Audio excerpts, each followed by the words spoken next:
Welcome to Spartan Strong and 3.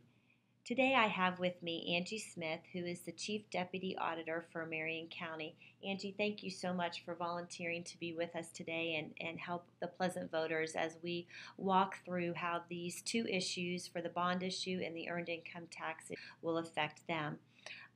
Previously, I did a vodcast with Annette Holler and Angie Miller, and we were hoping that you could verify the information that we shared on that. Could you review some of that information for them? Sure. Taxes are paid based on your assessed value.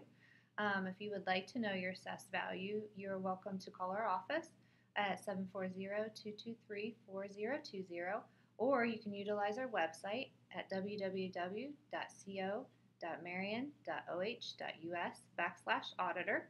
Out there you can find your assessed value, and you also can find an estimate of your taxes for any levy that will be on the November election. Okay, perfect. Thank you. That's great information and helpful to have that website. We appreciate that.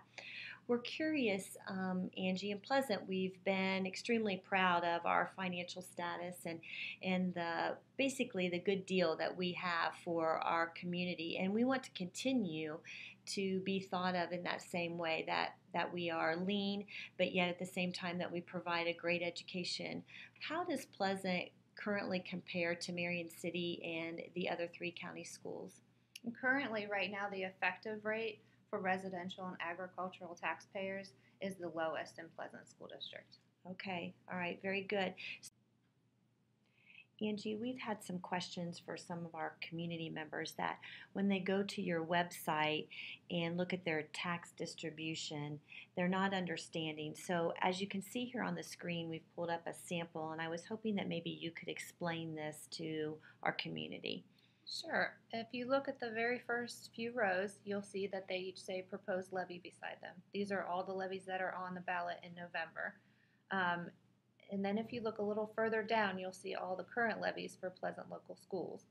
The levy that is labeled general fund, that is your inside millage that was given to you many years ago by Budget Commission. It was assigned to you for 6 mills. Okay. And then the other levies, the current expenses and the emergency levies, were all voted levies. Okay, and Angie, those 3 levies were voted on in 1976, 78, and 86, and those are continuing levies, correct? Correct. Okay, so that kind of explains that piece. Another question that has come up was we had a bond issue in 1993, and it looks something like this if you were to look at the tax records or the tax distribution of what that would have looked like at that time, and it has fallen off because our community members are no longer paying for that. So I wondered if you could explain what we see here. Sure. In 1993, the cost to a $100,000 homeowner was $975.08. Back then, you had the same 6 inside mills, Okay. the same 3 current expense levies. From 76, 78, and 86. Right.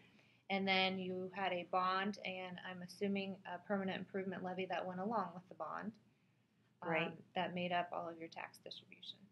And so now, those last 2 items there, the permanent improvement and the bond, have fallen off because that's paid for. Correct. So now people aren't seeing that on their tax distribution, correct? Correct.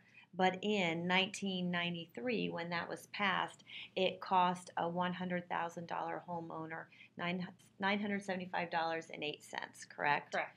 So now if we look at in 2018, to our community members, it would look something like this. And could you walk us through what we're seeing here? Sure. You still have the inside millage that was assigned to you at 6 mills, the same 3 current expense levies, and then with the new bond levy, if it would pass, and the new permanent improvement levy that needs to go along with the bond levy, you would now pay $962.50 for that same $100,000 home.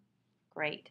So the $962.50 is less than the 1993 issue. So when our taxpayers are looking at their tax distribution, they're seeing the emergency levy there. Correct. And so right now it's higher, but once that 1% earned income tax passes, then that will fall off, making it $962.50, which is less than the 1993 bond issue.